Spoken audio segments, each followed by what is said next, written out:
எப்படி ஒரு project டைட்டிலை select பண்ண போகிறோம் அப்படின்றது தான் பார்க்க போகிறோம். உங்களுக்காக நான் ஸ்டெப் பை ஸ்டெப்பான கைட்லைன்ஸ் கொடுத்துருக்கிறேன். அதனால இந்த வீடியோவை ஸ்கிப் பண்ணாமல் பார்த்தா மட்டும்தான் உங்களால் ஒரு டைட்டிலை ஃப்ரேம் பண்ண முடியும். வாங்க நம்ம வீடியோக்குள்ளார போகலாம். ஃபர்ஸ்ட் ஆஃப் ஆல், நீங்கள் அந்த ப்ராஜெக்டை நீங்கள் பண்ண போகிறீங்க. இப்போ அது உங்களோட காலேஜோட ஃபைனல் இயர் ப்ராஜெக்டாக இருக்கலாம், இல்லை அது உங்களுக்கு எந்த அளவுக்கு முக்கியத்துவமான ப்ராஜெக்டாக கூட இருக்கலாம். ஃபார் எக்ஸாம்பிள், சிபிஎஸ்சியில் 12th ஸ்டூடெண்ட்ஸ்க்கு வந்து ப்ராஜெக்ட் வரலாம்.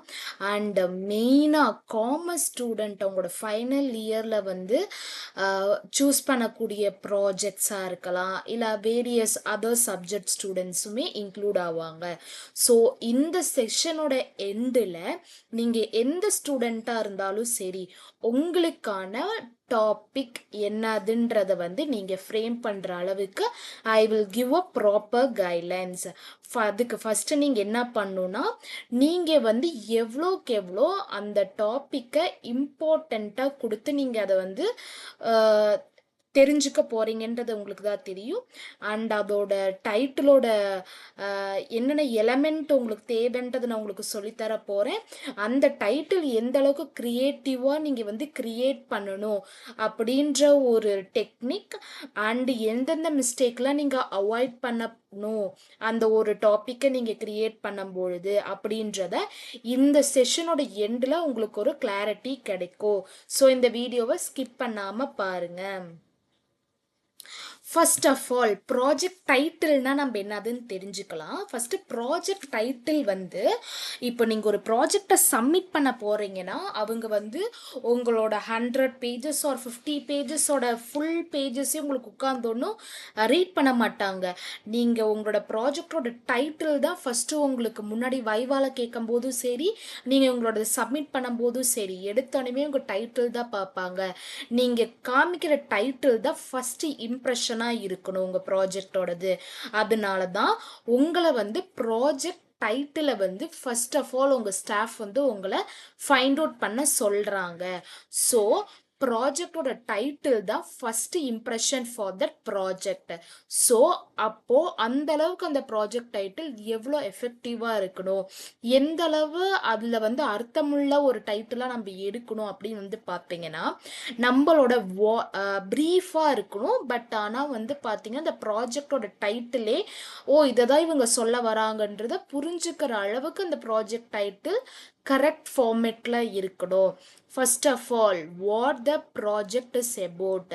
டைட்டிலில் உங்கள் ப்ராஜெக்டை நீங்கள் எதை பற்றி சொல்ல வரீங்க அப்படின்றத தெரியணும்.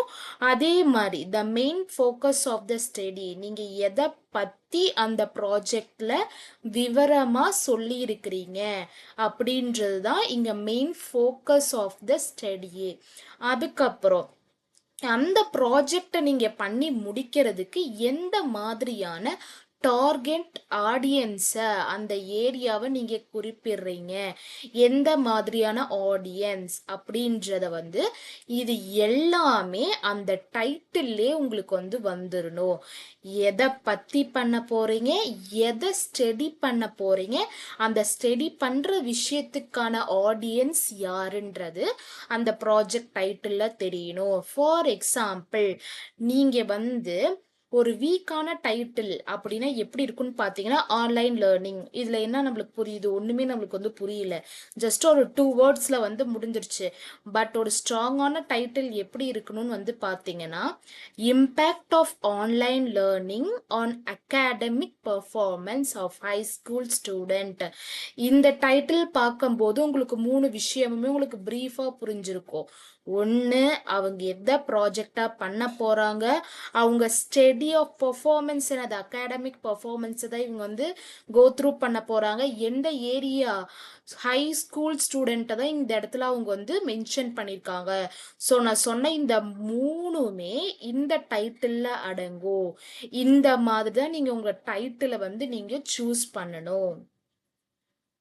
அதுக்கப்புறம் why is good project title is important. நம்ம ஏதோ ஒரு டைட்டில் எடுத்துட்டு பண்ணிட்டு போயிடலாமே, எதுக்கு வந்து ஒரு நல்ல டைட்டில் நம்ம வந்து அதுக்கு முக்கியத்துவம் தரோம், ஏன் அதை நம்ம வந்து முழு நோக்கமா வச்சிருக்கிறோம் அந்த நல்ல ஒரு டைட்டில் நம்ம எடுத்து ப்ராஜெக்ட் பண்றதுக்கு அப்படின்னு பார்த்தீங்கன்னா, இதோட முக்கியத்துவம் என்னென்னமா இருக்கும்னு பார்த்தீங்கன்னா, கிரியேட் த ஃபர்ஸ்ட் இம்ப்ரெஷன். நான் முன்னாடி சொன்ன மாதிரியே தான், எடுத்து வைவாக்கு வரவங்க அதை பார்த்தாலே அவங்களுக்கு அந்த டைட்டில் இருந்து ஒரு ஃபர்ஸ்ட் இம்ப்ரெஷன், ஒரு குட்டான ஒரு ஆக்டிவிட்டி தான் இவங்க பண்ணியிருக்காங்க, ப்ராஜெக்ட் தான் இம்ப்ளிமெண்ட் பண்ணியிருக்காங்கன்றத நம்மளுக்கு வந்து தெரிவிக்க வைக்கணும் அந்த ஃபர்ஸ்ட் இம்ப்ரெஷன்லேயே.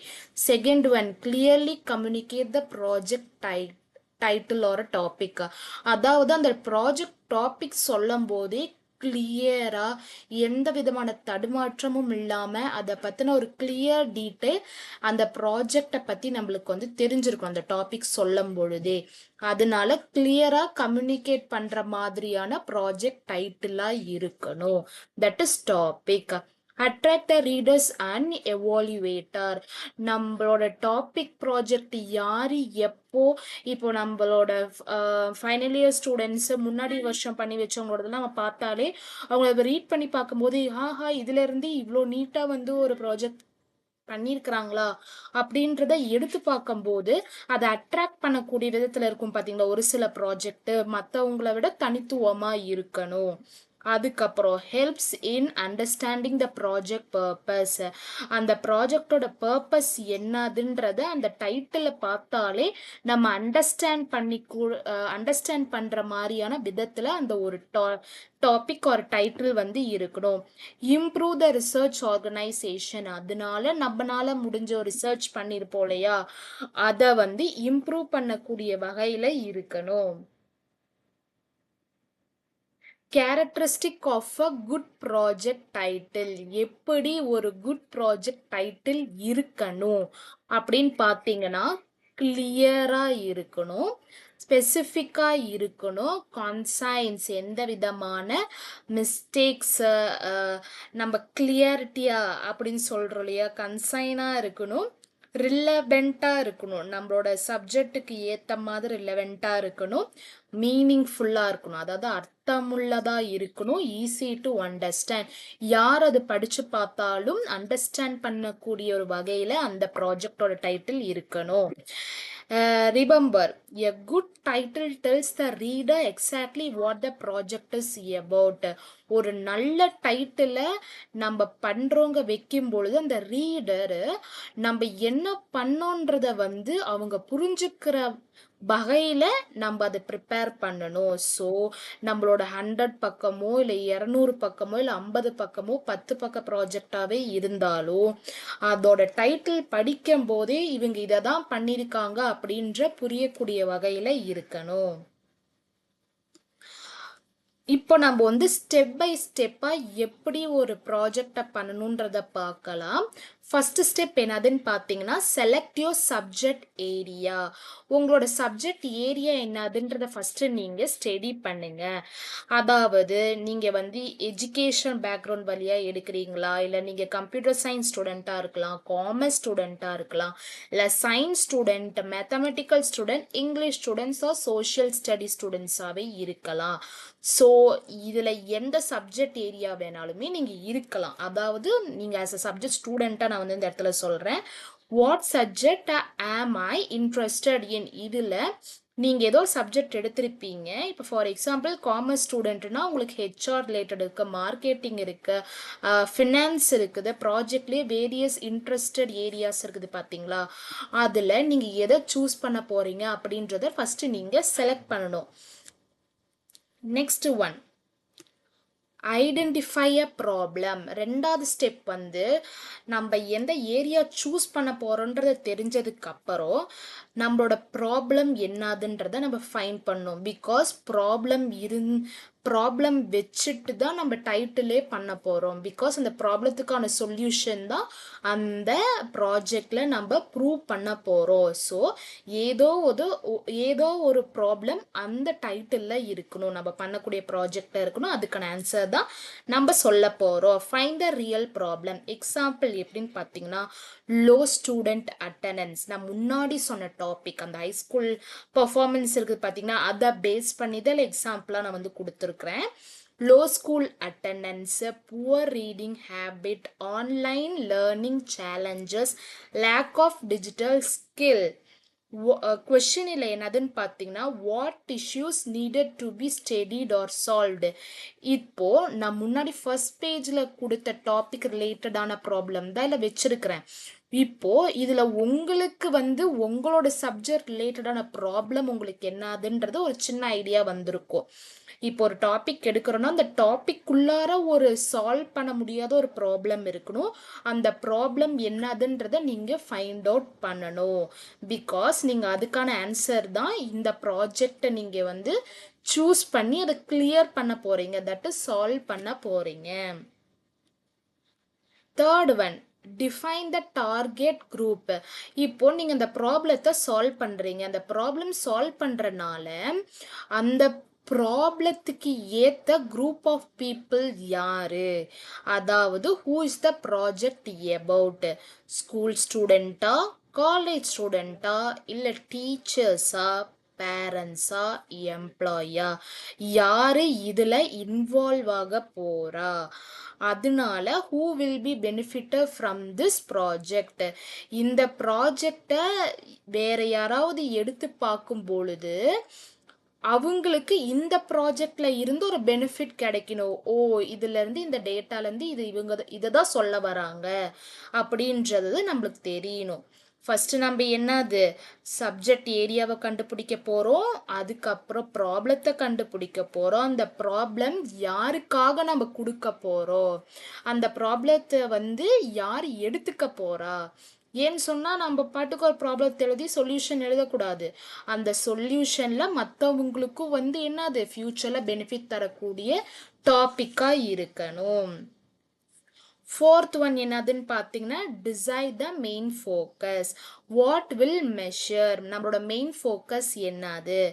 அகாடமிக் பர்ஃபார்மன்ஸா, இல்லை அட்டண்டன்ஸா, சாட்டிஸ்ஃபேக்ஷன் லெவலா, அவங்களோட என்கேஜ்மெண்ட் லெவலா, இல்லை லேர்னிங் அவுட்கம் எப்படி இருக்குது? இது வந்து பார்த்தீங்கன்னா உங்களுக்கு ப்ராஜெக்ட் பண்ணும் பொழுது 4th சாப்டரில் வரும் கொஷினார் அப்படின்னு வந்து சொல்லுவாங்க.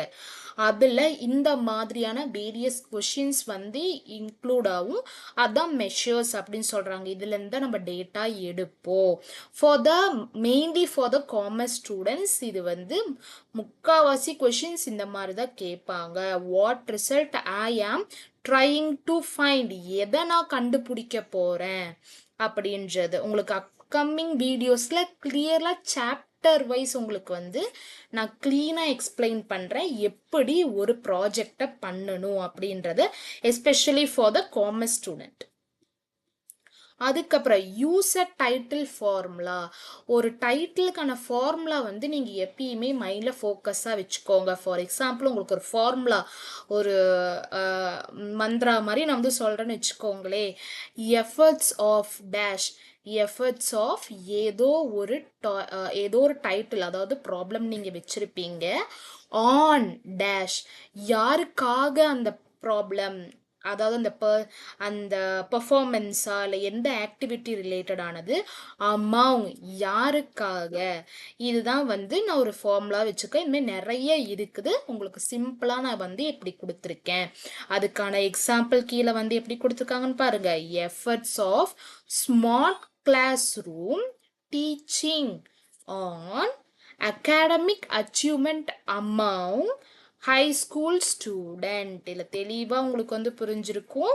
இல்லை நடுவில் வர அந்த 3 டேஷ் இருக்கிற இடத்துல ஸ்மார்ட் கிளாஸ் டீச்சிங்னு அவங்க ஃபோக்கஸ் என்னது ஸ்மார்ட் கிளாஸ் டீச்சிங்காக இருக்குது. அதில் இருக்கிற அகாடமிக் அச்சீவ்மெண்ட்டை வந்து ஃபோக்கஸ் பண்ணி, அதை யாரை ஃபோக்கஸ் பண்ணுது? ஹை ஸ்கூல் ஸ்டூடெண்ட்ஸு இதில் ஃபோக்கஸ் பண்ணுறாங்க. இப்படி தான் ஒரு டைட்டிலை வந்து நம்ம ஃபார்ம் பண்ணணும். காமனாக ப்ராஜெக்ட் டைட்டில் ஃபார்முலாஸ் நீங்கள் நிறைய கொடுத்துருக்கேன். இது நீங்கள் வந்து சூஸ் பண்ணிக்கலாம். இது ரிலேட்டடாக கூடிய உங்கள் டைட்டிலோட ஃபார்மேஷன் ஒரு உருவாக்குறதுக்கு நீங்கள் இந்த ஃபார்முலாஸ் யூஸ் பண்ணிக்கலாம். எஃபர்ட்ஸ் ஆஃப் அந்த எக்ஸ் ஒய் அண்ட் இசட்ன்ற இடத்துல நீங்கள் கண்டுபிடிக்கக்கூடிய அந்த ப்ராப்ளம் யாருக்காக, எந்த பர்சனை நீங்கள் வந்து ஏரியாவை நீங்கள் கவர் பண்ணுறீங்க அப்படின்றத இந்த இடத்துல நீங்கள் வந்து அப்ளை பண்ணிக்கலாம். ஃபர்ஸ்ட் ஃபார்முலா அந்த efforts of X on y among z. Formula 2 a study on x among y. x and y இடத்துல நீங்க என்ன பண்ண போறீங்க, அது யாருக்காக பண்ண போறீங்க. Comparative study of X and Y, comparative ஸ்டடியும் இங்கே பண்ணுறாங்க, அதாவது கம்பேர் பண்ணுறது. For example 10th student and 12th ஸ்டூடெண்ட்டை கூட நீங்கள் கம்பேர் பண்ணல. இதில் ரெண்டு பேர்த்தில் யார் ரொம்ப சஃபர் பண்ணுறாங்க படிக்கிற விஷயத்தில் அப்படின்றத வந்து நம்ம இந்த இடத்துல சொல்லலாம். அதுக்கப்புறம் design and development of X, ஒரு விஷயத்தை வச்சு மட்டும் இங்கே வந்து நம்ம ப்ராஜெக்ட் டைட்டில் டிஃபைன் பண்ணலாம், எழுதலாம். Analysis of X in Y, ஒய்யோடதுல இருந்து எக்ஸை வந்து அனலைஸ் பண்ணுறாங்க. இதுதான் வந்து கடைசி ஃபார்முலாவில் நம்மளுக்கு வந்து கொடுத்துருக்காங்க. இதெல்லாம் வந்து பார்த்தீங்கன்னா ஜஸ்ட் அந்த டைட்டிலை எலாபரேட் பண்ணக்கூடியதுக்கான வார்த்தைகள் தான் இந்த இடத்துல நான் கொடுத்துருக்கிறேனே தவிர, நீங்கள் தான் யோசிச்சு அந்த எக்ஸ் ஒய் அண்ட் இசட்ற இடத்துல என்ன நீங்கள் சூஸ் பண்ண போகிறீங்க, உங்களோட சப்ஜெக்ட் ஏரியாவை பொறுத்து நீங்கள் இந்த இடத்துல அப்ளை பண்ணணும். எக்ஸாம்பிள் ஆக்டிவிட்டி உங்களுக்கு சிம்பிளாக புரிகிற மாதிரி ஒரு எக்ஸாம்பிள் நான் வந்து கொடுத்துருக்குறேன். இப்போ சப்ஜெக்ட் வந்து எஜுகேஷனை வந்து எடுத்துட்டேன். என் ப்ராப்ளம் என்னதுன்னு பார்த்தீங்கன்னா low class room participation. Class ரூமில் பார்ட்டிசிபேஷன் கொஞ்சம் கம்மியாக இருக்குது. அது எந்த குரூப்பை நான் டார்கெட் பண்ணுறேன்னு பார்த்தீங்கன்னா 9th கிளாஸ் ஸ்டூடெண்ட்டை வந்து டார்கெட் பண்ணுறேன். ஃபோக்கஸ் வந்து ஸ்டூடெண்ட் என்கேஜ்மெண்ட்டாக இருக்குது. என்னோட முழு நோக்கமே அதை தான் நான் வந்து உங்களுக்கு நான் வந்து ரிசல்ட்டாக சொல்ல போகிறேன். ஃபைனலாக இந்த டைட்டிலை எப்படி எழுதுவாங்க அப்படின்னு வந்து பார்த்தீங்கன்னா efforts of interactive quiz activity on class room participation among the 9th class students அப்படின்னு வந்து நான் கொடுத்துருக்கேன். என்னென்ன தேவைப்படுது ஒரு டைட்டில் ரெடி பண்ணுறதுக்கு? Subject, problem, target group, focus, இந்த 4 இருந்தால் தான் நம்மளால ஒரு ஃபைனலான ஒரு டைட்டிலை நம்மளால் கொடுக்க முடியும். ஸோ யோசிச்சு முடிவெடுங்க. மெயினான காமனான மிஸ்டேக், இது ரொம்ப ரொம்ப இம்பார்ட்டண்ட்டான ஒரு விஷயம். ஒரு காமனான மிஸ்டேக் வந்து டைட்டில் என்னென்னலாம் இருக்கும் அப்படின்னு வந்து பார்த்தீங்கன்னா ரொம்ப ஷார்ட் டைட்டிலாக வந்து எடுத்துருவாங்க, இல்லைன்னா வெரி பெரிய டைட்டிலாக புரியாத மாதிரி வந்து ஒரு டைட்டிலை வந்து செலக்ட் பண்ணி வைக்கிறது. அதுக்கப்புறம் அன்கிளியர் வேர்ட்ஸ், அந்த வேர்டுக்கான அர்த்தமே தெரியாது, அது ஒரு முடிவே இல்லாமல் இருக்கும் அந்த வேர்டுக்கான அர்த்தம். அந்த மாதிரி வேர்டை வந்து சூஸ் பண்ணுறது.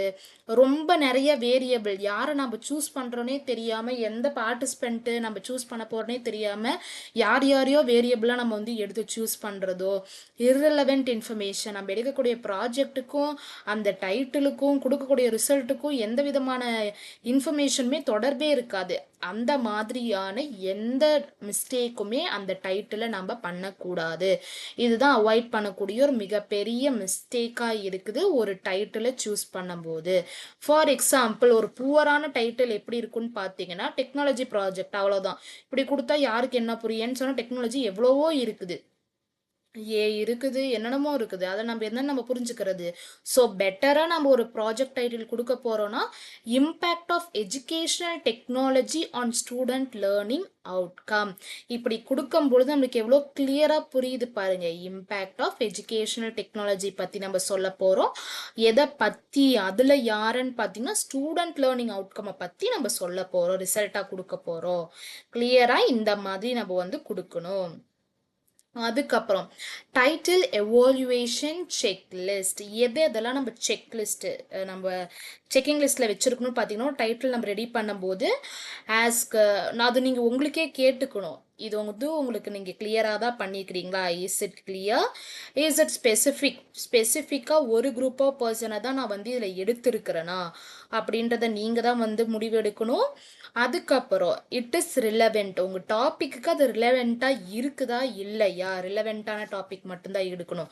ஸோ உங்ககிட்ட கேட்கும்போது என்னன்னு கேட்டுக்கோங்க, உங்களுக்கிட்டேயே it is relevant or not, நான் எடுத்திருக்கிறது என்னோட சப்ஜெக்ட்டுக்கு சம்பந்தமான ஒரு டாப்பிக்கா அப்படின்றத நீங்கள் வந்து சூஸ் பண்ணும். It is easy to understand, அது ஈஸியாக மற்றவங்களும் அண்டர்ஸ்டாண்ட் பண்ண முடியணும், அதே மாதிரி நீங்களும் அதை அண்டர்ஸ்டாண்ட் பண்ணக்கூடிய ஒரு விதத்தில் அந்த டாபிக் நீங்கள் எடுத்துக்கிறீங்களான்றதை பார்க்கணும். Does it describe the project accurately, உங்களோட ப்ராஜெக்டை அதை அக்யூரேட்டாக துல்லியமாக அந்த டாப்பிக்கை படிக்கும் போதே புரிகிற மாதிரி இருக்குதான்றத நீங்கள் வந்து தெரிஞ்சுக்கணும். உங்களுக்கு தெரிஞ்சாதான் மற்றவங்களுக்கு அது என்னதுன்னு புரியும். பிகாஸ் நீங்கள் தான் வைவால ஆன்சர் பண்ண போகிறீங்க. ஸோ எடுக்கக்கூடிய நீங்கள் ஸ்ட்ராங்காக இருந்தால் மட்டும்தான் அந்த ப்ராஜெக்ட் அக்யூரேட்டாக இருக்கும். இப்போ இது எல்லாமே உங்களுக்கு கரெக்டாக இருக்குது அப்படின்னா உங்கள் ப்ராஜெக்ட் டைட்டில் உங்ககிட்ட இப்போ ரெடியாக இருக்கும். ப்ராக்டிக்கல் எக்ஸசைஸ், அதாவது உங்களோட ப்ராஜெக்ட் டைட்டிலை வந்து நான் க்ரியேட் பண்ண போகிறேன் அப்படின்னா இந்த 5 விஷயம் உங்களோட நோட்டில் ஃபஸ்ட்டாக எழுதி வைங்க. உங்கள் டைட்டில் நீங்கள் செலக்ட் பண்ணும்போது ஃபஸ்ட்டு என்ன சப்ஜெக்ட், அடுத்தது என்ன ப்ராப்ளம், அடுத்தது எந்த குரூப் ஆஃப் டார்கெட் நீங்கள் வந்து செலக்ட் பண்ண போகிறீங்க, யாரை ஃபோக்கஸ் பண்ண போகிறீங்க, இதை 4ஐயும் கம்பைன் பண்ணி உங்கள் 5th ஆன்சர் உங்கள் கையில் இருக்கும். தட் இஸ் அதை தான் வந்து final title of your project. So நீங்கள் எந்த விதத்துலையுமே இனிமேல் ப்ராஜெக்ட் டைட்டில் பற்றி யாராவது கேட்டாங்கன்னா டக்கு நீங்கள் ஆன்சர் சொல்லலாம். இதுலேருந்து உங்கள் டைட்டிலை வந்து நீங்கள் சூஸ் பண்ணலாம். இதுல இருந்து சம்மரி நான் இப்போ என்ன சொல்ல வரேன்னு பார்த்தீங்கன்னா, step to select a project title வந்து உங்களுக்கு ஈஸியாக சொல்லிட்டேன். சப்ஜெக்ட் ஏரியாவை சூஸ் பண்ணுங்க, identify the problem, target the group, main ஃபோக்கஸை நீங்கள் ஃபோக்கஸ் பண்ணணும், டைட்டில் ஃபார்முலா மனசில் வச்சுக்கோங்க, அதுக்கப்புறம் அதுலேருந்து ரிவ்யூ பண்ணி உங்கள் டைட்டிலை இம்ப்ரூவ் பண்ணுங்க. இதுதான் சிம்பிளாக உங்கள் ப்ராஜெக்ட் டைட்டிலை நீங்கள் செலக்ட் பண்ணக்கூடிய ஒரு வே அப்படின்னு கூட நீங்கள் சிம்பிளாக இந்த சம்மரி வச்சு நீங்கள் புரிஞ்சுக்கலாம். As a conclusion, நான் என்ன சொல்ல வரேன்னா, a good project title is a clear, specific and meaningful. It should tell the reader what the project is about a single sentence. பக்காவாக கொடுத்துருக்காங்க பாருங்க. உங்களோட ப்ராஜெக்ட் ஒரு குட்டான ப்ராஜெக்டாக இருக்கிறதுக்கான மெயின் ரீசன் என்னவா இருக்குன்னு பார்த்தீங்கன்னா, உங்கள் ரீடர் அந்த ப்ராஜெக்ட் டைட்டில் படிக்கும் போது அந்த சிங்கிள் சென்டென்ஸ்லேயே நீங்கள் பண்ண ப்ராஜெக்ட் எந்த அளவுக்கு கிளியராகவும் ஸ்பெசிஃபிக்காகவும் அர்த்தமுள்ளதாகவும் இருக்கும் அப்படின்றத அந்த ரீடருக்கு தெரியக்கூடிய ஒரு விதத்தில் இருந்தால் மட்டும்தான் அது கரெக்டான டைட்டில்னு சொல்ல வராங்க. And thank you. இதுலேருந்து உங்களுக்கு ஏதோ ஒரு கொஷின்ஸ் இருக்குதுன்னா நீங்கள் கண்டிப்பாக கமெண்ட் பண்ணுங்க. And please subscribe my channel. Commerce ஸ்டூடெண்ட்ஸ்க்கான ஒரு கிளியரான எக்ஸ்பிளைன் சாப்டர் வைஸ் நான் வந்து ப்ராஜெக்ட் பற்றினா ஒரு டீடைல்டு வீடியோ உங்களுக்காக நான் வந்து போஸ்ட் பண்ண போகிறேன். ஸோ நீங்கள் வந்து கனெக்ட்லேயே இருங்க. அண்ட் தேங்க்யூ ஃபார் வாட்சிங் திஸ் வீடியோ.